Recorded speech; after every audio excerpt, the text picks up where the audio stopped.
السلام عليكم ورحمة الله وبركاته. أخباركم إيه حبايب قلبي؟ يا رب تكونوا بخير. حلقة جديدة من حلقاتنا هنتكلم في الكورة.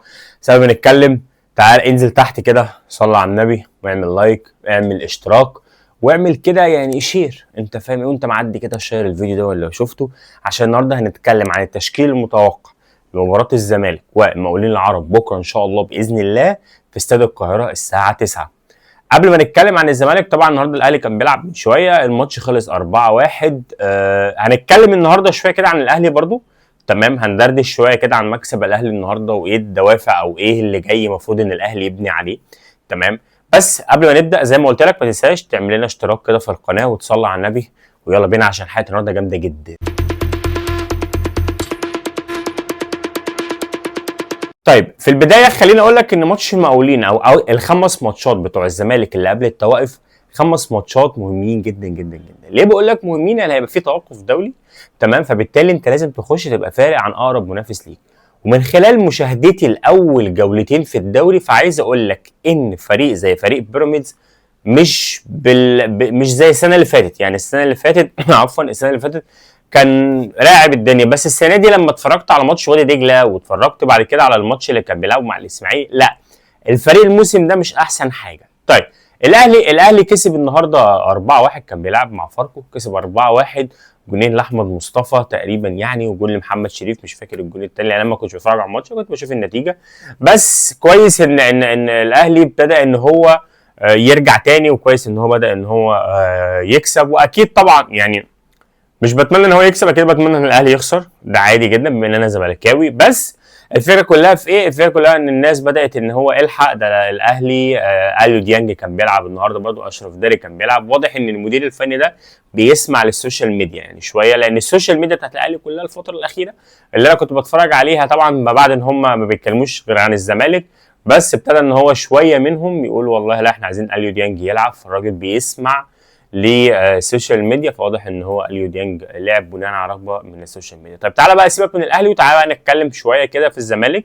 اولا هتكلم في تشكيل متوقع لمباراه الزمالك والمقاولين العرب. انا ان شاء الله باذن الله هكون متواجد بكره، هعمل فلوج من الملعب، تمام. مش من الملعب، مش من الملعب ارضيه الملعب يعني، لا، هبقى موجود في الاستاد ان شاء الله. ان شاء الله بكره هكون متواجد في الاستاد، هنعمل فلوجات مع بعضينا باذن الله. هوريكم كده فلوج بعين مشجع بقى درجه ثالثه، مش عين اللي هو الناس اليوتيوبر زي ما قلت لكم قبل كده، تمام. فما تنساش بقى تعمل اشتراك عشان الفيديو يوصل لك، تمام. طيب خلينا بقى نتكلم في التشكيل المتوقع، وخليني اقول لك ان يانيك فيريرا من المديرين الفنيين اللي بيحب الشغال خالص في التشكيل. وطلع كده الفتره الاخيره الناس بتتكلم ان شيكو بنزا مش هيبدا، شيكو بنزا مغضوب عليه الاسبوع ده كله، شيكو بنزا ساب التدريبات. يا جماعه الخير، شيكو بنزا الراجل ده حاجز مكان اساسي في الفريق. الراجل ده مش جاي ان هو يلعب ماتش فالراجل اتعوج شويه فخلاص، لا، الراجل ده اساسي في الفرقه، يعني الراجل ده حاجز مكانه.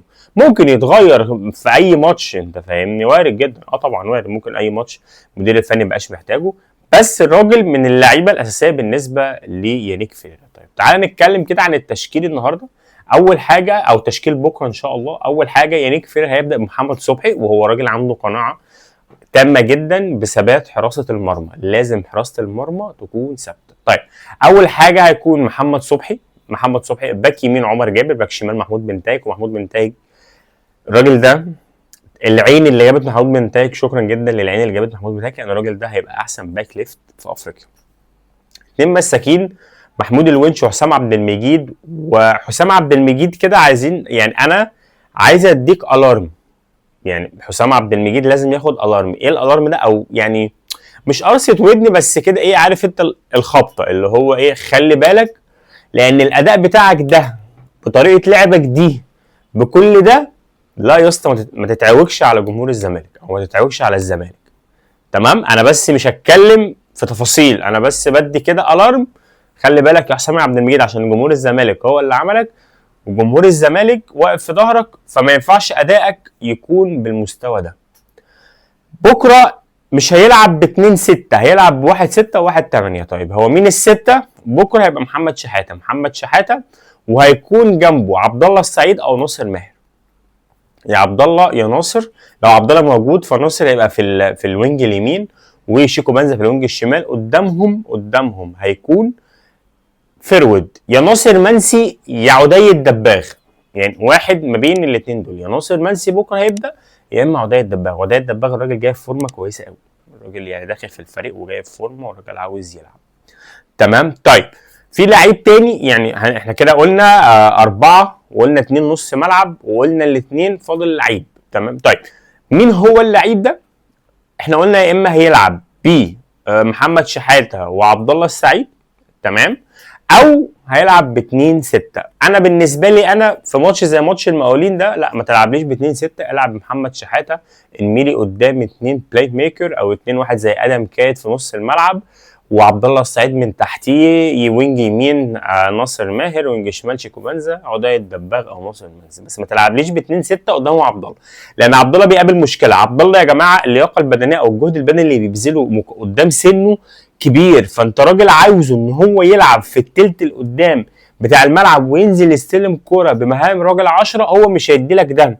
عبد الله اخره ان هو راجل ينزل يستلم من الدفاع يلعب 8.